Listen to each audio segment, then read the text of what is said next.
現在中午做了一大份的干锅脆鱼，可以少炒好几個菜了，而且非常非常的下飯，特別好吃。這個脆魚買了2斤左右啊，花了80塊。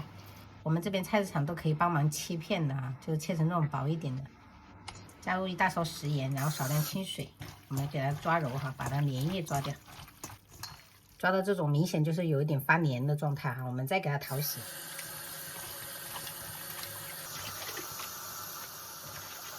因為有很多水分，所以我們先用手給它多餘的水擠掉。如果擠不乾的話，也要借助這個廚房紙哈，盡量把這個水分吸乾，等下醃制的時候它才不會出水。加入1勺鹽調味，適量的味精，少許胡椒粉，然後玉米澱粉給它撒一點哈。脆魚它其實就是草魚，只是說它是吃長豆長大的，會比較大，然後肉質會比較的脆。接着我們放一點食用油哈。提前讓這個魚片給它醃制一下，入個底味。配菜部分我就準備家人比較愛吃的萵筍，給它切條，然後西葫蘆我們對半切了過後斜刀切哈，這樣比較大片。然後茭白的話是我婆婆拿過來的，也給它切片，跟這個花菜放在一起。做脆魚最好是用這種燈籠椒，沒有很辣，然後給它對半剪開，把這中間的這個籽等下去可以去掉。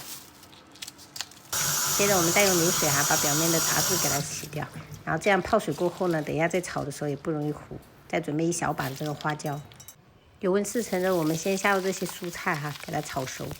個人覺得就是青菜要炒，就是比那個焯水更好吃一點。然後家裡面如果有豬油的話，加一點豬油混着炒，這個菜就很香。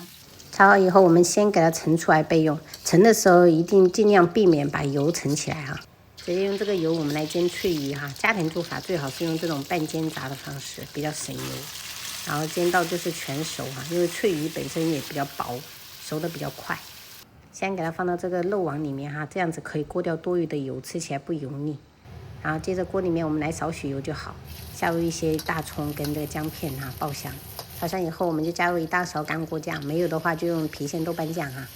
聞到香味以後，我們再把這個辣椒跟花椒放上去哈，小火炒。然後再把這些青菜跟這個脆魚全部給它倒下去，然後開始調味，加入1大勺食鹽，然後家裡面有這個孜然粉的可以撒一點，會增香。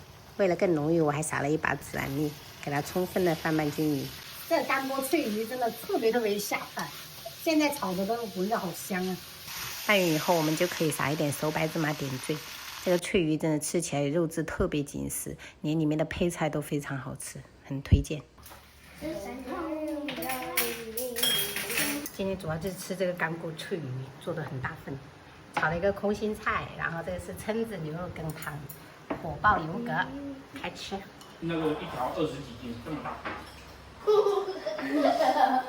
那個碗夠了。小一點的呢？小一點的買不到。